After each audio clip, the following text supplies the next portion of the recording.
اعوذ باللہ من الشیطان الرجیم بسم اللہ الرحمن الرحیم السلام علیکم ورحمۃ اللہ وبرکاتہ۔ کہتے ہیں کہ جب زندگی کی صحیح سمجھ آنے لگتی ہے تو جینے کی مدت ختم ہو چکی ہوتی ہے۔ اکثر ایسا ہوتا ہے۔ خدا پاک نے جو سسٹم پہلے انسان کے ساتھ ہی آج سے کروڑہا سال پہلے لگا دیا تھا، آج کے دور میں اس صدی میں یہی کوئی 7-8 سال پہلے متعارف کروایا جانے لگا۔ نہ جانے کتنے سالوں کی انتھک محنت، غور و خوض کے بعد نتیجے نکلے، مگر اب کچھ زیادہ ہی شور اٹھ رہا ہے اس اقدام کی طرف۔ ایک بات تو ماننے والی ہے بڑی ایمانداری کے ساتھ کہ جن لوگوں نے غور و فکر سے کام لیا، چاہے کام یا مقصد اچھائی کا تھا یا برائی کا تھا، مخلوق خدا کی خدمت کا تھا یا مخلوق خدا کو اپنے زیر اثر لینے کا، وہ اپنی فکر کے ساتھ بہت مخلص رہے، یہاں تک کہ وہ قریب پہنچنے لگے ان حقائق کے جو الہامی ہیں، خدا پاک کی کتابوں میں اشارتاً موجود ہیں۔ وہ پہیلیاں جنہیں عام ذہن بنا غور کے سمجھ نہ پائے، انہیں ان غور کرنے والوں نے سمجھ لیا، اور پھر ان اصولوں پہ گرفت کرنا چاہیے، اور اسی مخلص علم کی بنا پہ وہ آگے بڑھتے رہے، چاہے وہ رحمان کے بندے تھے یا چاہے شیطان کے ساتھی۔ مگر کامیابی انہیں جس شے نے دی، وہ ایک کسی مقصد پہ مستقل مزاجی نے، فوکس نے، محنت نے، ہمت نے۔ یہ الگ بات ہے کہ انسان اپنی ہمت، محنت، خلوص کسی ایسے مقصد پہ لگا دے جو شر کا باعث ہو، مگر کیونکہ دماغ چلایا گیا تو کوئی نہ کوئی رنگ تو دکھائے گا ہی۔ اللہ پاک کا فرمان ہے کہ جس کے لیے محنت کی اس کا پھل اسے ملا، اس کا نتیجہ پھر اس کو ملا۔ تو یہ بھی ایک ایسا ہی رنگ ہے جو دریافت ہوا کافی سال پہلے ان لوگوں کے دماغوں میں، اور عمل شروع ہوا یہی کوئی 7-8 سال کی مدت میں۔ یہ وہ لوگ ہیں جو خدا کو یا اس کے اصولوں کو تو نہیں مانتے، مگر اس کی کتابوں کو بڑے غور سے پڑھتے ہیں اور پھر اس پہ عمل کرنے کی کوشش شروع کر دیتے ہیں۔ پہل تو مغرب میں سنا جا رہا تھا، مگر کیونکہ اب اس کا شور سنائی دینے لگا ہے مشرق کی سمت بھی۔ مگر جس طرح میں نے شروع میں بتایا کہ جب زندگی کا پتہ چلنے لگتا ہے تو نہ جانے کیا بات ہے کہ جینے کی میعاد ختم ہو چکی ہوتی ہے۔ اسی طرح اب اس صدی میں جو یہی ایجاد بنا کر پیش کی گئی، اس کی حقیقت تو کروڑوں سال پہلے ہی انسان سے رب پاک نے کر دی تھی، اور اس کا ذکر اپنی آسمانی کتابوں میں بھی کر دیا۔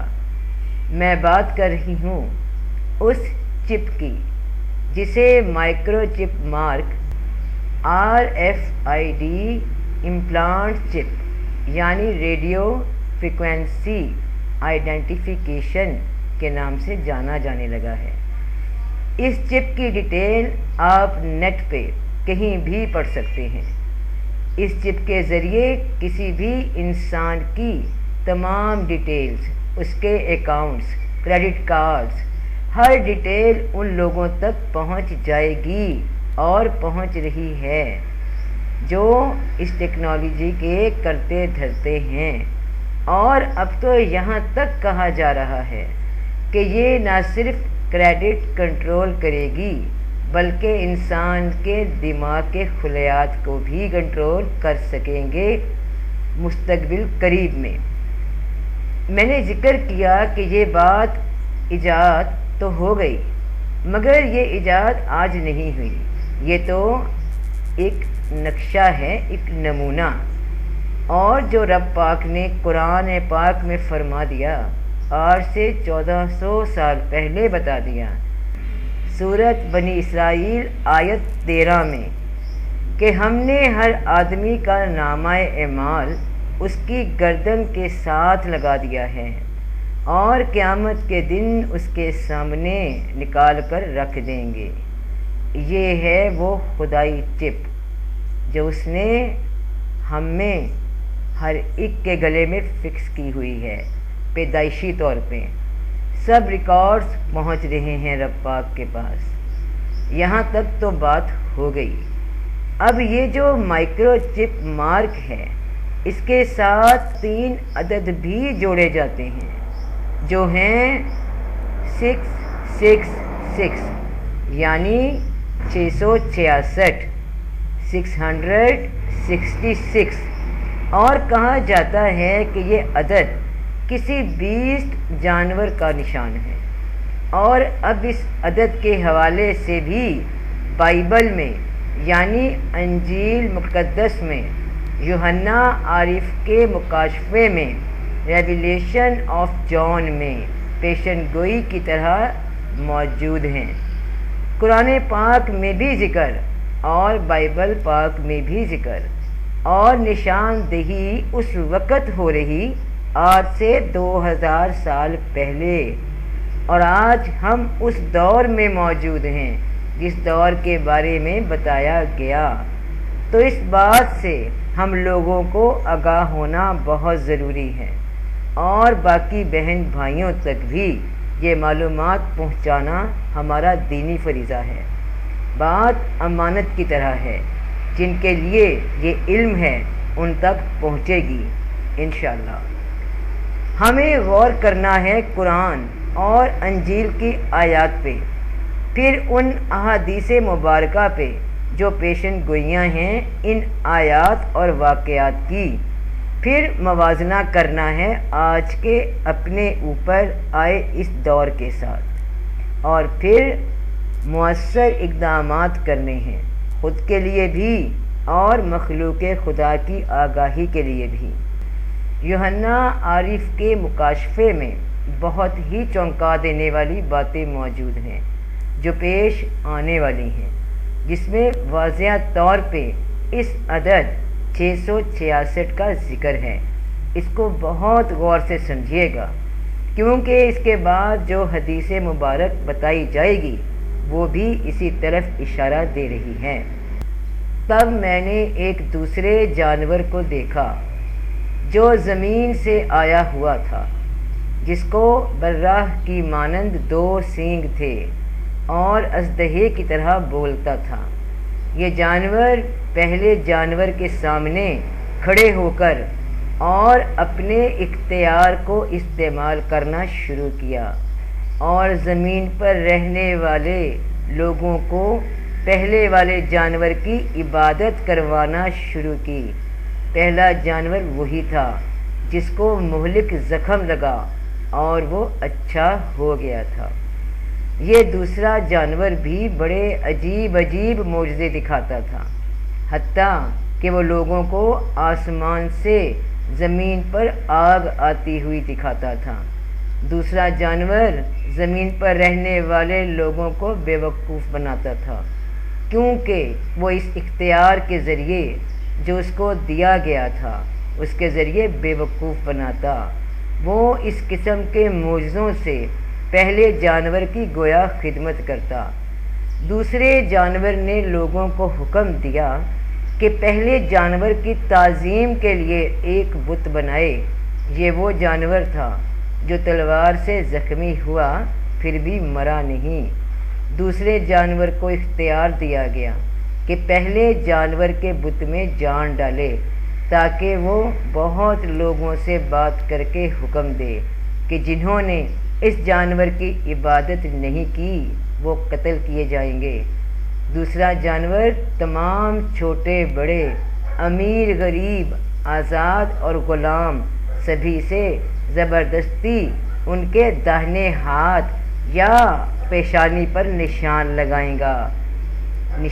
لگائے گا۔ اگر وہ جانور کا نام، نشان یا اس کے عدد کسی شخص پر نہ ہو تو وہ کوئی چیز خرید و فروخت نہ کر سکے گا۔ کوئی شخص جسے سمجھ ہو وہ جانور کے عددوں کے معنوں کو سمجھ سکتا ہے، اس کے لیے دانشمندی ضروری ہے۔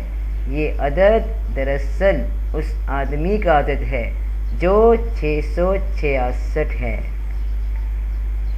بہن بھائیوں، یہ واقعہ یعنی کہ یہ پورا مضمون تو بہت بڑا ہے جو یہاں پورا بیان نہیں ہو سکتا، لیکن اس کے اہم جو پوائنٹس تھے وہ میں نے آپ کو پڑھ کر سنائے۔ صاف ظاہر ہے یہاں دجال کا ذکر ہوا ہے، یہاں پر اس جانور کا بھی ذکر ہے جس کے بارے میں قیامت کے نزدیک نکلنے کا بتایا گیا ہے، دعوت الارض کے بارے میں۔ اور دجال نے جو یہاں پہ آ کر کرنا ہے کہ ایک انسان کو زخمی کرنا ہے، اس کو آرے سے 2 ٹکڑے کرنا ہے، پھر بھی وہ مرے گا نہیں، اس کو جوڑ دیا جائے گا، اس میں جان ڈال کے دکھا دے گا۔ پھر وہ جو بارشیں برسائے گا، جو یہ ایٹم بم، یہ جو آگ کے سیلاب اوپر آسمان سے اترتے نظر آتے ہیں، وہ سب کر کے دکھائے گا، اپنا تسلط جمائے گا، لوگوں کو ڈرائے گا۔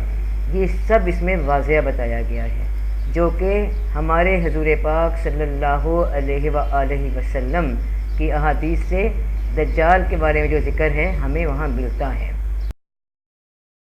اس بات میں کوئی شبہ نہیں، کوئی غلط فہمی نہیں کہ ہم اس دور سے گزر رہے ہیں جو بالکل آخری دور ہے، اور ہمیں کرنا کیا ہے؟